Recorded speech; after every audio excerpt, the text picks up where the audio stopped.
You're recording in a new room, looks like, Bobby. You're not in the guest room? I'm in the the cabana, the pool house cabana, because Oh, nice. we're our house is full of ants right now, so we're having to have a few. No, I'm Okay. kidding. Not full of ants, but there's an ant issue that's being dealt with as we speak. So Enough ants. Enough. It doesn't take Yes. many ants. No, it doesn't take. It takes like five to be like, oh my God, there's ants everywhere. That's good. It's just too many ants. Yeah. Yeah. Well, it's been a mystery. There's no food, no water around. There's nothing. They're just these. They just keep on showing up. I think it's the time of year. I see a lot of pest control trucks around, so I think there's something going on. But love them to move on out, guys. Yes. But, Okay. so hence the new. Yeah. At the beginning of a movie. I noticed a lot of pest control trucks around. Is this, like ants? Don't be crazy. Yeah. Yeah. That's not that. There's nothing unusual about this. yeah. Okay. There is. They're gonna remake. They're gonna remake ants? Hey, They're gonna remake them. I Mm. don't have. Okay. I saw it somewhere. I'll do some background digging. But yeah, that was for me growing up. I don't know if that was a '60s movie involving some nuclear detonation making Mhm. ants giant, but I remember being scared of Mhm. giant ants. Mm-hmm. Well, I think the full title is called Them Ants. So I don't know why they didn't just call it that. Look out for them ants! It was scary. Some prospector. Are you serious? That was its original title? No, I don't think so. But Okay. yeah. Look out for them ants. Isn't it? Would it be those ants? Oh, and the short title is those. I don't know what that. Yeah. Exactly. I know what you mean. Those ant, and the pincers in his head. Oh yeah, those ants. Oh, I guess he was right, but now he's dead. Yes. Mercy. Do we have any apologies before we launch back into Yeah. Action April? Yeah, we do have a half-hearted apology, Mhm. and this is an overlooked detail from our when we were going over Kill and Kill Again. Yeah. The actor who played Dr. Horatio Kane, father of Candy Kane, Mhm. his name is John Ramsbottom. And we really missed on all that. Crap. All right, well, As Yeah, you were that's- saying that, like Rambo? No. no. Ramsbottom. Bottom. Mhm. Yeah. That was the original title was Ram's Bottom Part 2. I don't think that's what we're gonna watch today. Yeah. What section of the That video was a- store did you get this? Was this from behind the curtain? Yeah. It's actually pronounced Ram's Spottom. Mm. Ah, Okay. okay. Yeah. Okay. Okay. Mm. Yeah, but that was it. That just that little name. Somehow we missed it. Maybe we missed it during the credits. I don't know, but I don't know how that got past us. Yeah. That deserves an apology. yes. Mm. Let that Yes. squeeze past Yeah, us. we should have waited around for the post-credit sequence, sort of like a Marvel movie. It's like, stick around for Kill and Kill again. Oh, what's happening? Yeah. I fear that by the time the first credit has left the screen on the crawl, the last credit has begun. Like that kind of a budget. Yes. Starring special thanks to. Oh wow! Oh wow! Wow! was- Man. They got all on one screen, all in one cell. That's amazing. That's right. No crawl. It's just one screen. Like, oh, pause it. The shorter it is, the cheaper it is. Mm-hmm. Well, that's kind of ironic if we're ready to launch into Action April. Mm-hmm. Oh yeah.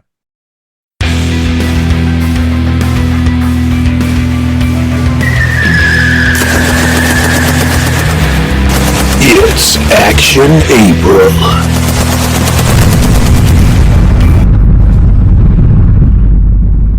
We find this is our first movie with an actual budget. Mm-hmm. hmm Yeah. Yeah. Remo Williams, The Adventure Begins, a Hollywood. This is Hollywood, y'all. This is Hollywood. Yeah. It was so 1985. Yes. Yes. You know what I mean? There's so much about it. Like, ugh. Well, the fact that they shot it in New York, seemingly exclusively, which seems very, it's not Toronto. That was really New York. It looked like. Yeah. They're Pretty spending the cool. money. We got. Mhm. In fact, I would say that the credit sequence at the beginning of the movie was more money than all the other movies combined. Mm-hmm. Wow. Just the skylines of New York City and helicopter camera Pre-drones. shots. Yeah, Pre-drones. Yeah. All really expensive stuff. But yeah, I think what's interesting about this movie is, as I'm watching it, I'm like, why didn't this take off? They were ready. Apparently, Fred Ward had signed a 3-picture deal. I don't know if you guys knew about the source material. It's from a book series called The Destroyer with 150 titles plus. Yes. I used to read a lot of these, so my underwhelming with the movie, my underwhelmness with the movie is founded in like, they could have called it The Destroyer. That seems like a really good title for a movie. Yeah. But anyway, was it because of Conan the Destroyer? Is it around? Probably Had it They're come like, out? Right? Yeah. And he didn't honestly. I mean, the truth is, he didn't really do that much destroying in the movie, so it would have been kind of like, okay. What was so funny is that there was like magic and kind of martial arts mysticism, and sometimes looks a little hokey. But then again, Big Trouble in Little China is less than 12 months away. Yeah, but that succeeded, So I'm like, what was missing? Let's go through. John Carpenter. Yeah. We open on a tugboat through, again, that tugboat going down the Hudson River. Again, probably cost more at night. A night shot, tugboat, Hudson River, or already... We've already sunk Bloodsport. Several $100,000 into the budget just on that tugboat. But there's a cop listening to an NBA game. It's Fred Ward with a really bad mustache. And I got to say... fake nose. Yes. Kind of. That's the best part of the movie. I honestly thought, I was like, why do I remember him differently? Yeah. Well, I always liked Fred Ward, and I loved him as Gus Grissom in The Right Stuff and like Tremors. And it's Tremors is amazing, and I don't know. Yeah, well, at the end, we'll break this thing down, but I fear there may be a Fred Ward corollary or some kind of thing going on. Okay. Well, he's a cop, New York City cop. He sees some criminals chasing somebody. He gets involved and beats up some people, but he gets himself beat up. And it's kind of, what the hell's going on here? And we're kind of rooting for him. But then again, he goes back to his patrol car all beat up, and then this armored car shoves his car into the river, and he's drowning. And again, that shot alone, Fred Ward in his car, filled up with water, him banging on the glass, $400,000. Easy. $400,000 just for that. And then divers show up to rescue him. Yeah. Again, another $40,000 just on divers, on 2 divers. Well, at this point, I think it's worth noting that the director of this movie, Guy Hamilton, directed several James Bond movies. Yeah. So there was, I think, a little bit of like, Remo Williams is going to be the American James Bond, but he's not. Totally. That's what they think. That was maybe the intention, So he's dead, and he has his funeral. I guess the movie's over. No, Fred Ward wakes up looking like our old pal Fred Ward, shaven, clean shaven, and rhinoplastied in a hospital bed. Well, he didn't look. That's the thing. He didn't look that much different than when he was a cop. He just like he shaved. And I thought that was his big response when he sees himself in the mirror. And he's like, "What the?" His mustache was going. I thought that was going to be his complaint. He shaved me, but it was like, no, he did more stuff. Cleaned up my hair. Oh man. And this is where we kind of get the beginning of this whole thing. He's been recruited by this guy named Mac into some organization that does not exist. And it's like, why shouldn't this be the greatest movie ever? You know what I'm saying? It's like, there's a great movie in here. The cool idea. I was just going to say, I just think the one thing that would have helped if he had been a criminal instead of a policeman, because they were just so antagonistic to him the whole movie. But like, you got to do this job. We're going to blow your brains out. Like, what did I do? I'm a policeman. What happened? A good one. A good cop. I did a good cop. A good guy. I was a reluctant cop. Yeah, I don't understand. It was very funny that it was like they seemed to just be like, "You piece of crap! Like, why are you so mad at me? And why are you making me do these things?" Anyway, so that's So he's recruited to this organization called Cure. I guess this international vigilante group that doles out justice to those that they deem necessary. And Mac has the great line, the 11th commandment, thou shalt not get away with it. Yep. Okay. All right. I see where we're going. I see how this works. Yeah, he's recruited because he's an ex-Marine and he's a decorated cop. Yeah. No And I guess family, no contacts. No one's going to miss you. Why are you being so mean to me? let me die. Yeah. And though, like Bobby, you say, if he was like a bad guy, immediately he leaves the hospital and he immediately steals an ambulance. Yes. Like, how is that anyone's first, especially as a cop? Yes. Your first move to steal an ambulance. Side note, did you see who that ambulance driver was? Oh, yes. Yes. Oh, yes. They were all like, hey. We had Forrest Whitaker, we had Ernie Hudson, and now we got Danny. Shit. Reginald Bell Johnson. Yeah. Reginald Bell Johnson. Who I like to believe that he like lost the ambulance. They're like, you're fired. He's like, hell, I'm going to LA to be a cop. Where he goes out as a cop in Die Hard. Oh my gosh. Yeah, and then he finally becomes. Yeah. He was in Family Matters. Yeah. And Ghostbusters, apparently. RVJ? Really? Yeah. Okay. Because I was looking it up to confirm RVJ. that it was him. And then it said Ghostbusters. I was like, I don't remember. We got to string all of his characters into the same plot line. That was this was a good year for him, right around the time, because Ghostbusters was 85 or 84. And then Die Hard was right around that time. My man was doing well. Yeah. So we're 3 for 4 with African American actors on a blossoming of their career. This is but a small entry in their resumes. Yes, but it was a big. More entries to come. More to come.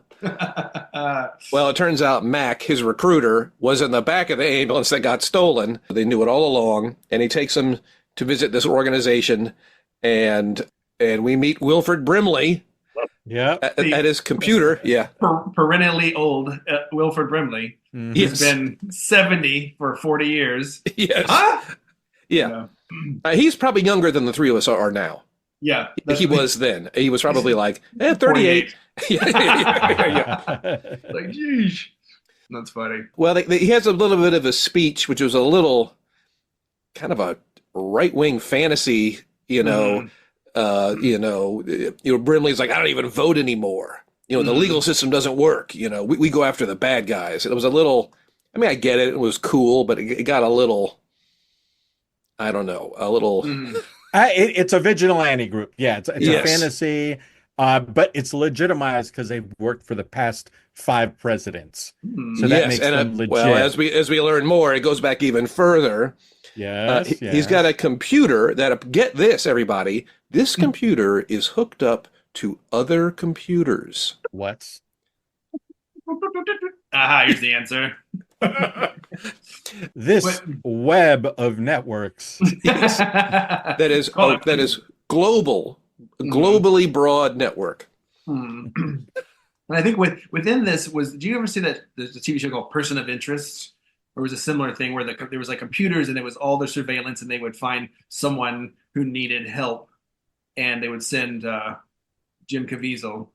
That's AKA, right. That's Jesus Christ. Yeah. Go and help. Jesus But Christ. it's the same. Good timing. Easter. Yeah. There we go. Interesting.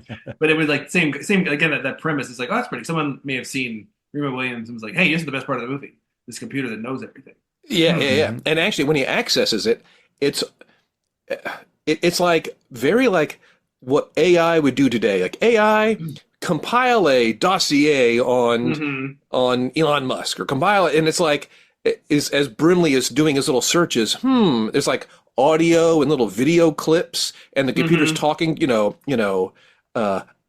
Project Oracle founded did this date. Da da da. And like, oh my, this is better than today's internet. This is fantastic. So it's visual, I guess. Well, anyway, his first assignment is to kill somebody, and Fred Ward's like, "Okay, I'll do it." And they give him a gun and tell him to go in this basement. And he runs into this basement. There's this very old Korean man in the basement, played by a white man. Here is where the trouble really Yeah, starts this is and never stops for me they- for the rest of the movie. and a long line of white actors playing Asians, from Man. Jerry Lewis to Joel Gray, Broadway's own Joel star, Gray. the star of Cabaret. Like, I couldn't believe, even in the credits, I was like, Joel Gray, the Broadway musical star. Mhm. He did a great Who's- job. Asterix. Yes. There was a Yeah. lot of L's becoming R's and R's becoming. I found his performance to be problematic at best. Well, and again, even though it is 1985 or 84, you've got, like I said before, a Big Trouble in Little China, which just like leaned in, open casting on Yeah. Asian American actors, and Mhm. Yeah. lots of great. Oh, I've seen that guy in a million things, and it's Yeah. like all these great Asian actors getting cool, juicy roles in BTILC, and.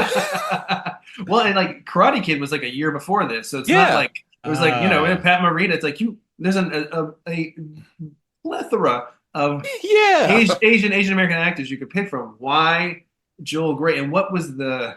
I guess that's just very sort of like studio math. Do you know what I mean? It's like going, well, he was in Broadway. I mean, let's just go. He was amazing. Yeah, he was Did you see amazing. him? Okay, yeah. But Yeah. again, it's just they could have. And maybe they just didn't want to fly him out. Well, they all live in the West Coast, San Francisco, LA. I don't want to fly a Yeah. Chinese guy out here, hmm Right. Yeah. Chinese, Japanese, white Broadway star. It's all the same. So, yeah. No one's going to even notice, except Well, we everyone is noticed. going to notice. Woo! Yeah, the makeup wasn't that good. That was the other thing. It was another, like, it's like, if you're going to go and do this, it's like, come on, man. Could you, Dustin Hoffman and it was a little big man, it's like, they made him look like an old man and all these different things. And this is it? Yeah. Yeah. Anyways. Well, Yeah, it was obvious he was wearing something. It was obvious this is not what. If you didn't know who Joel Gray was, you knew, like, whoever this guy is, that's not what they look like. yeah. Yes. There was some heavy. You could see the Clairol on there. Yeah. Mm-hmm. So Fred Ward's running around. I had to kill somebody. What's happening? He's looking around the basement. He just doesn't believe that this Chinese guy, or pardon me, Korean guy, as we learned, is who he's supposed to kill. Turns out it is. And he's like, well, I guess I got to kill you, bro. And he pulls out his gun and starts shooting. This guy's dodging bullets.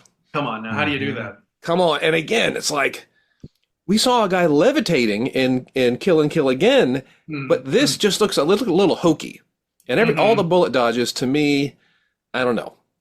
Seemed a little telegraphed, a little choreographed. A little slow. I would Yeah. expect it to be like quick and wham, wham, wham, but it just, yeah. Mhm.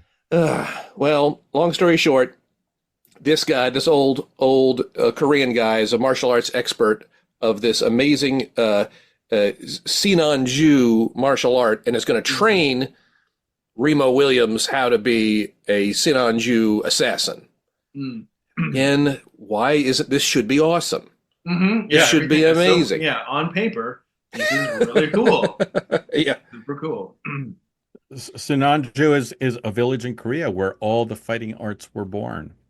Yes. And Should be awesome. according to the books, they talk about it a little bit in the movie, but apparently in the books, like, they're the ones who killed King Tut.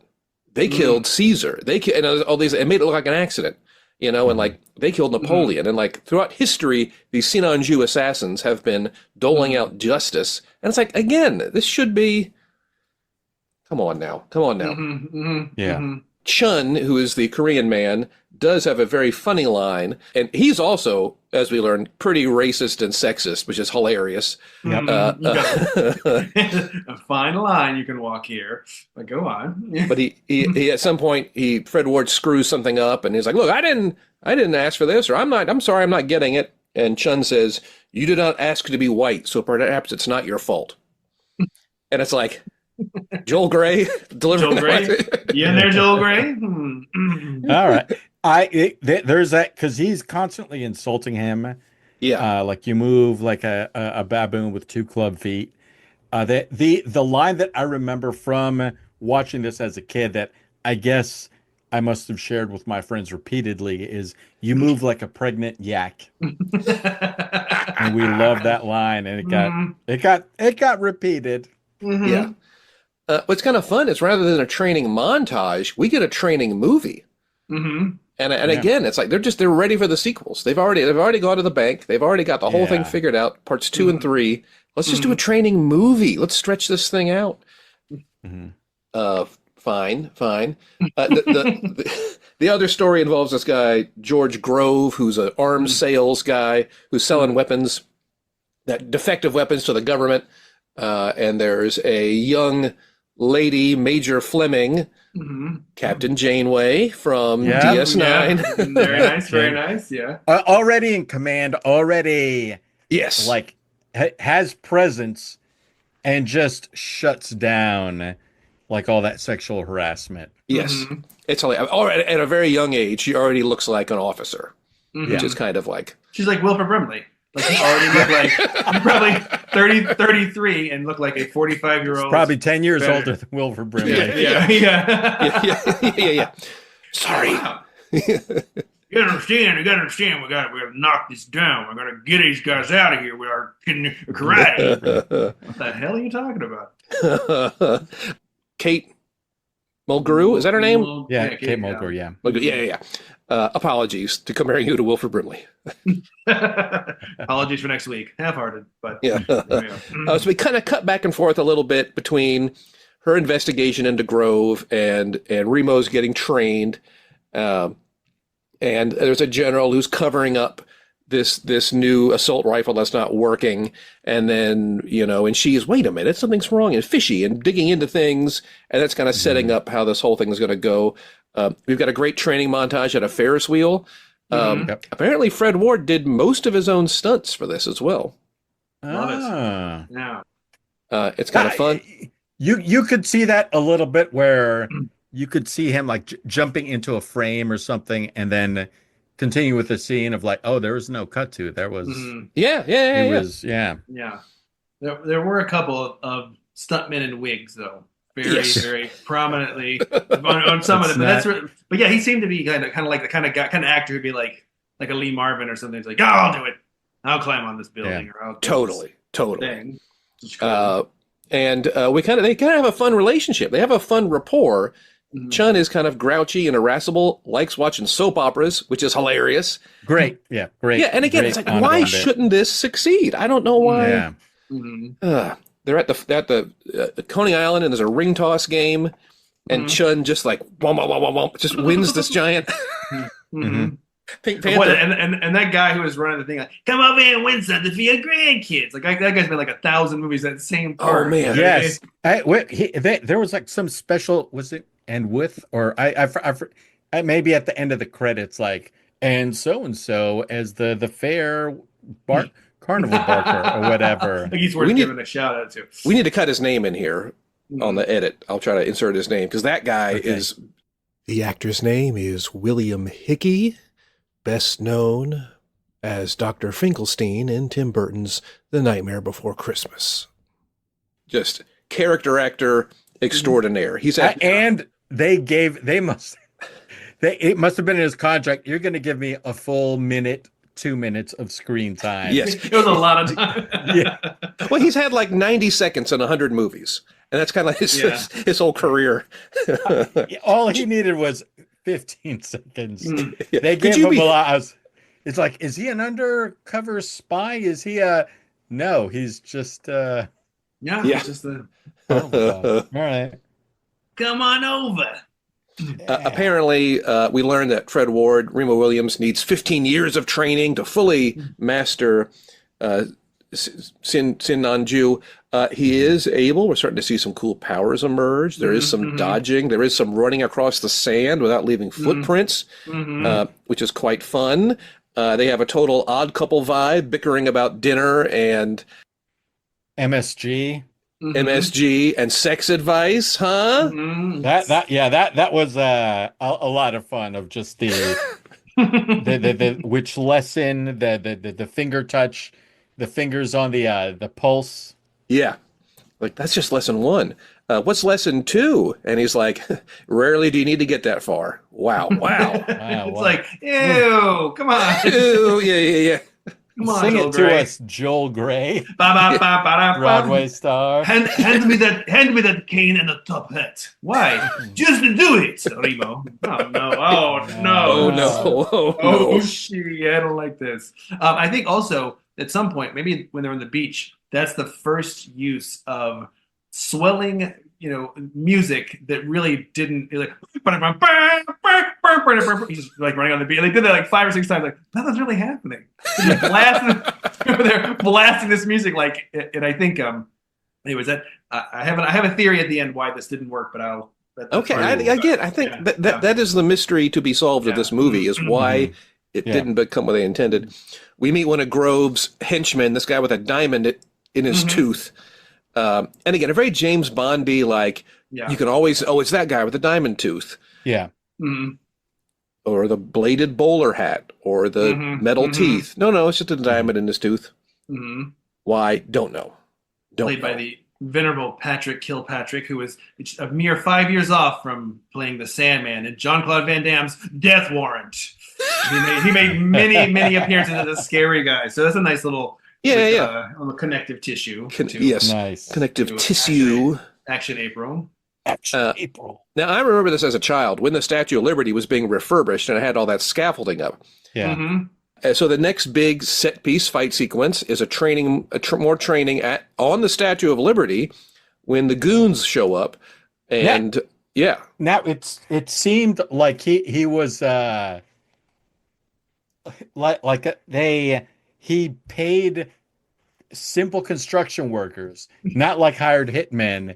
He was just like, hey, can you guys just kill someone? These are union construction workers who are willing to go for probably $300 and kill someone on the. You got it, boss. There was I had the subtitles on, or the closed caption, and every guy. When they showed this guy, every subtitle for him was cackles. He's like, all he did was laugh the whole time. Like, we're gonna get this guy. Like, so this awesome set piece fight on and around the scaffolding with the Statue of Liberty, and it's like, man, if this was Jackie Chan, this would be the greatest. You know what I'm saying? It's such a cool set piece. Swing on a pipe. I'm swinging back on a pipe. It was just fine. It was just fine. But it was fine. I did like a cool moment they set up with the running on the sand is when he runs across the wet cement. Oh yeah, which is like okay, but then the other guy follows and sinks completely. Horrible death. Horrible death. 8 feet deep of cement. That's so much cement. What are you guys covering up? Why is it so deep? That's a ton. That's tons of cubic liquid. That's incredible. And it's important to know he didn't fall forward and sink, on his prone into the cement. He just fell straight down, feet first, like a foot dive into the cement over his head. That was completely ridiculous. And everyone else just kind of watches him. Like, that guy is, you got to help him now. Yeah. This time the clock is running on that guy. You say time's of the essence. That man just fell into 8 feet of concrete. It's quick setting. Don't bother. Yeah. Stop cackling. Help me. Cackle. But again, this fight sequence should have been, you know what I'm saying, from what we've seen in other movies and what we know Jackie Chan could have done with it. It's like, all the pieces are there, the statue, the scaffolding, different levels, and guys with throwing ropes and hooks. And it's just like, Yeah, and there's a nice little moment where Fred Ward at the end of or Remo at the end of his run, he's panting, and then a guy's about to kill him, and then Master Chun comes in and kills that guy, but then completely disappears. So Remo doesn't even know that he got saved by the master. Yeah. He was just, I think Master Chun had a 3:30 call for Broadway. Cabaret matinee. I must go. Remo, I have to go to the show theater. It is Saturday and Sunday. You know my schedule. I told you before we began the training. Honey with tea, then musical. That's why it takes 15 years for training. We can only do Monday nights, so that's it. I am The theater's very dark. busy with the performances. You don't have to stay in character when you talk to me, Joel Gray. I do, but I do. And then Remo Williams shows up at the office of Cure. He's pissed. Oh, yeah. He thought they killed him, and then it turns out Wilford Brimley explains, like, if something goes wrong, they've already someone eyeballed you, Remo, and we have to all kill ourselves. Like, what? That was so extreme and crazy. Of just like, we'd kill ourselves just like that. Kill in my pocket. Across town, someone's going to find the head blown off in a haberdasher. What the hell is going on? There's 3 of you, and you guys know the full extent of this. I don't know. Yeah. You have all this computer technology. You don't have a fake passport? Yeah. You don't have, like, you're not going to go underground? No. We have pre-staged our deaths, should we need them. Yeah, and then Wilford Brimley, they go, but we aren't there yet, guys. All right, back to it. Like, I'm sorry. Stop. You carry around a cyanide capsule in your coat pocket? You're going to find out a massive coronary. What in the hell is... Oh, man. No.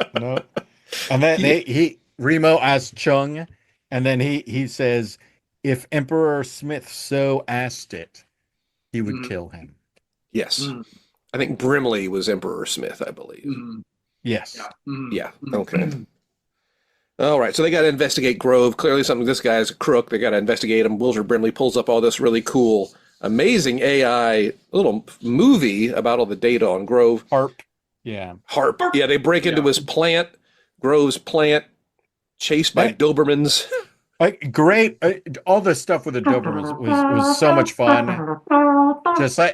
Just to make it, make it more than just like, okay, that's a quick annoyance. Like, the dogs are smart as shit, and they keep spoiling Remo, and it was just a fun back and forth, even at the very end, to where he's quote unquote won, but they're still watching him through the window. Yeah, it was great. Yeah, it's ridiculous. He's escaping them, and they like pull down a fire escape and climb up a ladder. It's like, whoa.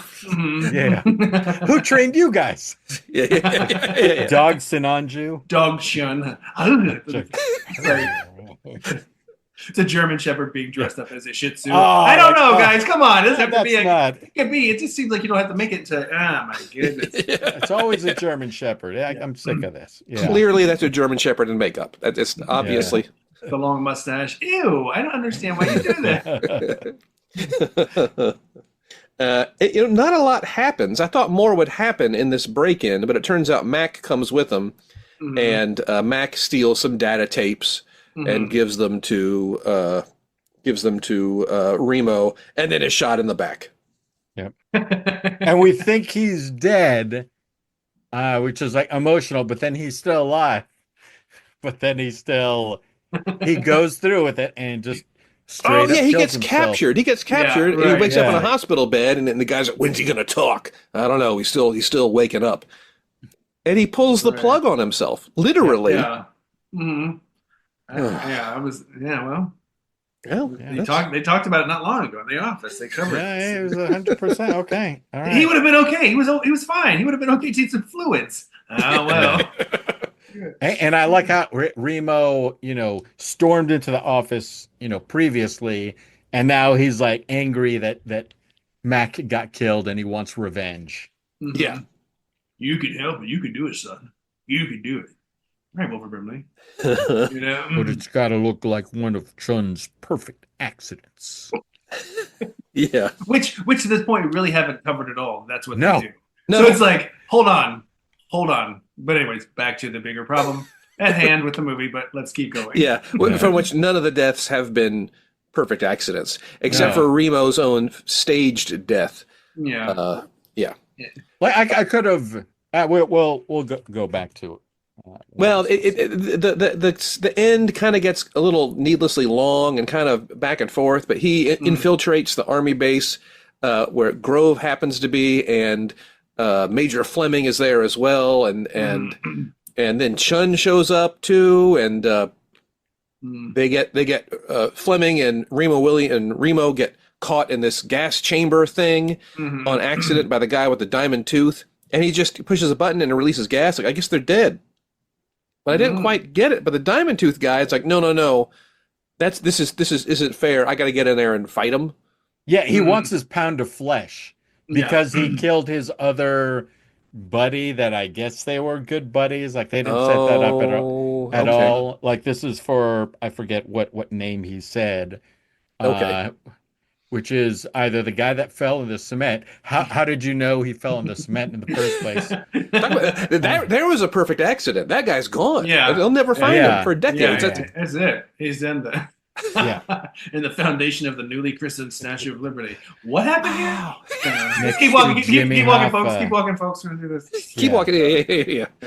Yeah. Yes. So Yeah. yeah, he takes him and the diamond tooth pays off Yes. Mhm. that little. Remo beats him up and then etches the glass with a diamond tooth. And that's kind of fun. And then Brave's able to break Yeah. out and Mhm. save Fleming as well, save Captain Janeway. They then escape and they steal a truck, and Chun is there, and he both sexist and fat shames Mhm. Catherine Mulgrew. Women should stay home and make babies. So you guys both went to the same charm school. That was your Yeah. comment. Yeah. Yeah, come on, lady. It's fine. And they think, and there's a weird car accident. They think Chun dies, but he really doesn't. The fall off the cliff. I Yeah. remember watching and think like, why did they like? I mean, great stunt, whatever they did with that truck, because it was a really involved fall, but Yeah. it was almost too much, and Yeah. you didn't see anything. Like you had no reason to think that Chun was in it. Like, did they forget to shoot a scene of? You saw him trying to open the door, and I could have sworn he did open the door. Mhm. Well, So when they find him, he's got the door handle in his hand. yeah. In Korea, door handles don't fall off. Why didn't they have just one shot of him, like the door coming off in his hand, his eyes going big, and then they show the truck falling? Yeah. They should have done that. If they're doing that thing with the Dobermans and the tone is kind of all over the place, you could do a Yeah. you know? Yeah. You can get away. Yeah, I don't know what you're doing or what they're not doing. Yeah. So they're in the woods, and Remo decides he's going to go save the day, and it's kind of I'm not really sure what he has to, why Grove is there, why he has to. Anyway, Why he knows he's there in the first place? Fleming starts complaining to Chun, so Chun gives her the old Yeah. the old wrist touch. Yeah. It's like, wait, Ew. is he gonna? Mhm. Yes, and she just kind of passes out a little bit. Yeah. And there was a piece of me that's like, I wonder if the producers were like, Kathy, maybe you should just really, lean into this thing a little bit. he's going to touch you on the sex spot, and really you want to give it How a about big. I just pass out? She's like, I don't think I will. Like, yes, ma'am. Yes, ma'am. You won't do that. That's right. You're right. You're right. So, sir, yeah, exactly. Salute, man. I'm just gonna take my I'll shirt be off. I don't think so. Yeah. Exactly. As you yeah. were. So, and again, not that, maybe there's, but that was pretty hilarious. She's like, yeah, I'm not gonna Yeah. fake an O right here just Mm. to Chun getting his jollies off. It ain't gonna happen.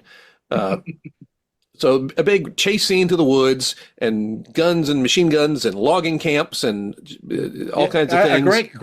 Because I remember it was always memorable of just him clinging onto that log that's being suspended in the air. Of just like, yep. Same with Never seen that when the before. brakes on the truck went off. They did that music too when he was like, the brakes. That a quick little moment when the military detects a human presence like 50 feet in the air, and all I could think was like, what kind of technology? Like everyone stopped. They were able to detect a human being. What? Yeah. What? We don't have that now.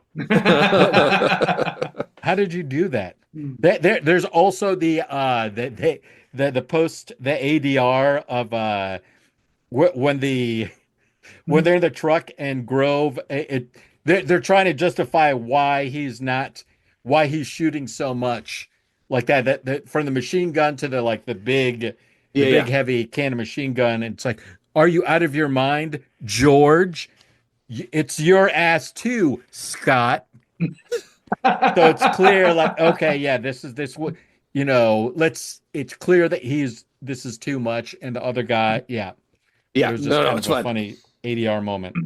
So finally, Grove and Remo have their face-off on the beach, and there's a burned-out Jeep there, which will come in handy, and Grove starts shooting them. They have their little thing, and Remo dodges the bullets. Nice. Callback. Pretty awesome. And then I guess they do make his death look like an accident. I guess Remo beats him up and throws him in the Jeep and then sets it on fire, and it explodes. And then they're going to escape. And again, apparently other things have happened that we're not privy to. Yeah. And Chun and Fleming, or somehow she's on a boat and Remo's on the boat too, but Chun is on the other side of the river. And the 20 extras are coming down the other way. Get trapped.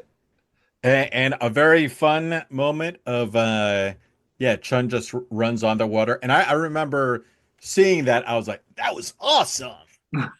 Yeah. You have to put on the video face. Yeah. Yeah, Jesus Christ. Joel Grey.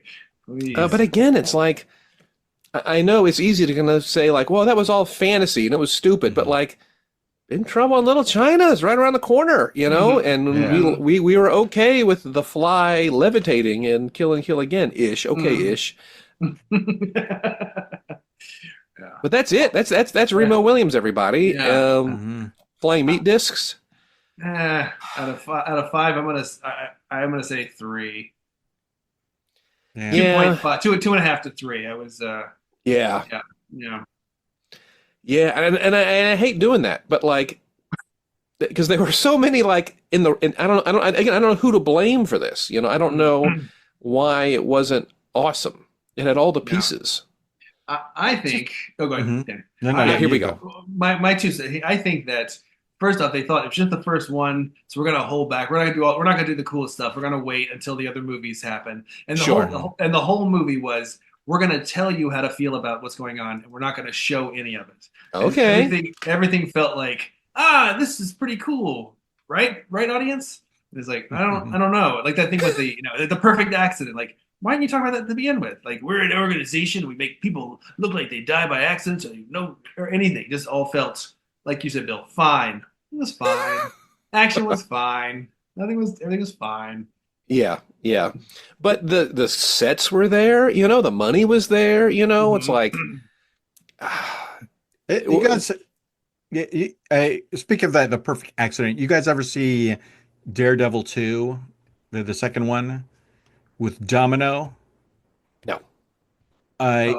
She's recruited with Daredevil, and there's a fun scene where, and she has like some sort of, I forget what all her powers are, but one of them is like some fortune or something. Like things always fall the perfect way, and they show you how, and it's great. It's a very fun moment in the movie of just like this. She throws something, it hits this, it falls this, and it leads to something being slightly moved off, and every time it works out perfectly for her. And I kept thinking with this of just like the perfect death, like do stuff like that where the way he got Grove was like, okay, that's almost believable. Like, he beat him up, threw him over the truck, and then this fire, like, blew up. That's how it works. Like, I think Bobby said it earlier. Why not have Chun only show him these perfect deaths and how they can do that? And they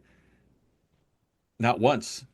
Well, there's a movie, I think it's based on a comic book called The Accident Man, and it's got Scott Adkins, who's been in a lot of martial arts movies, and that's sort of his shtick is making things look like accidents. I think it's pretty cool.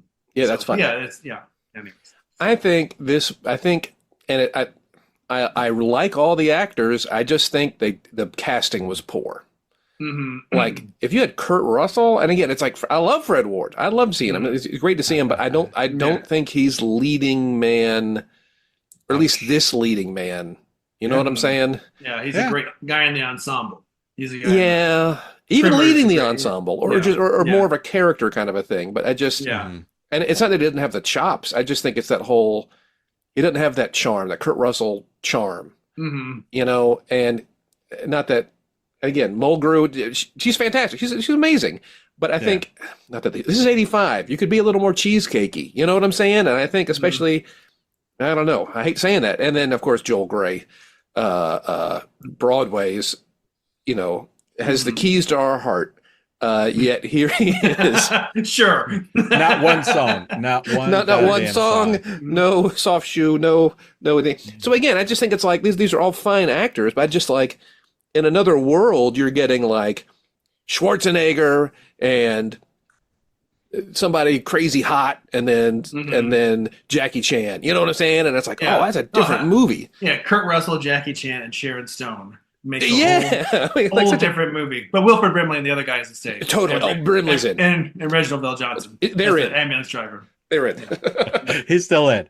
Well, I mean, if you were to redo it now, you could. Jackie Chan would now be the perfect age to play that fun guy. Yes. Although, have you all seen? Are we done with this movie? Danny, how many flying meat discs? And then 2.5. Yeah. 2.5. Okay. Yeah, I'm going to go 3, just because I really saw a lot of potential in it, and that was kind of made me sad. Yeah. So they're doing a new Karate Kid movie. Okay. And in the trailer, it turns out this, Asian kid who's getting beat up at school or made fun of, and he wants to learn how to fight and defend himself, and his parents are like, no. But his great uncle or grandfather is like, no, you should fight. You should learn how to do this. And it's Jackie Chan, who is like the uncle who's like, no. But I'm not going to train you.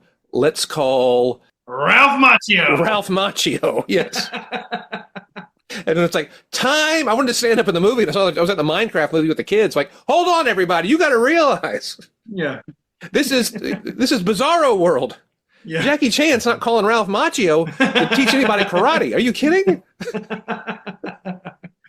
I know, it's amazing. Karate Kid, is it called Karate Kid Legends or something? And it's Karate Kid Legends or something. Yeah, it's and I think there are some fight scenes with Jackie Chan, but like, y'all, this is. I'm stunned. Yeah. It's like Ralph Macchio is to as Joel Grey was to Chung. Yes. Yeah. Wait a minute, you can't find actual martial artists? Sorry. Let me get this. You had Jackie Chan on set. You had him inked. He was in the and you called Ralph Macchio to teach people how to fight. That's right. That's correct. Well, it's all here in the studio logs all worked out. That's what we need to do. People love Cobra Kai, so we're gonna keep going.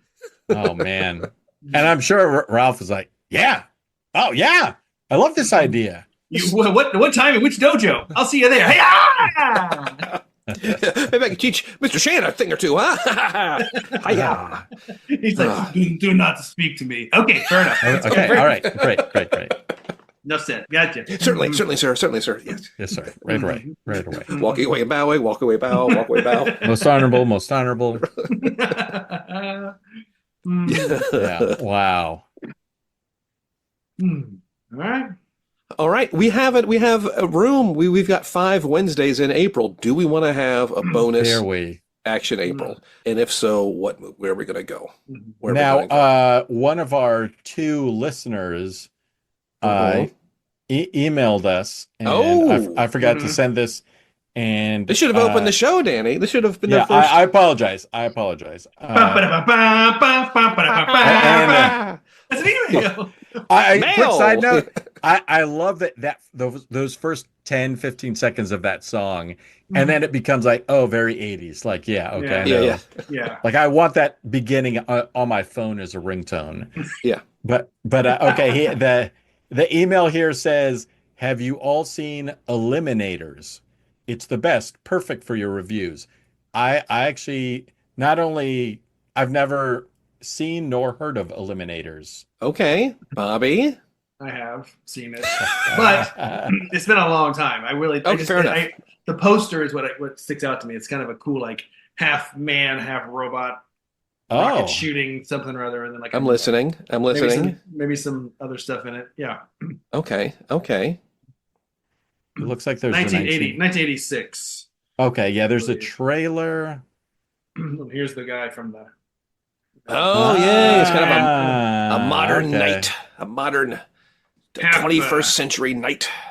Mandroid, mercenary, scientist, ninja. Each one a specialist. Together they are Eliminators. Did you write this, Bobby? That sounds like something you would write. Mandroid, fever dream. I was like, did I write that? I don't remember. It's like something you straight up completely out of the Bobby Mort canon. In a nutshell, amusing, thrilling, and campy. Okay. All right. All right. So, hey, if a listener requests, we shall request and we shall. I believe No, so. just 1986 eliminated. 86 film, sci-fi action film. Denise Crosby, Andrew Prine, What? Patrick Reynolds. Okay. The plot centers on a mandroid. Okay, I can't read anymore.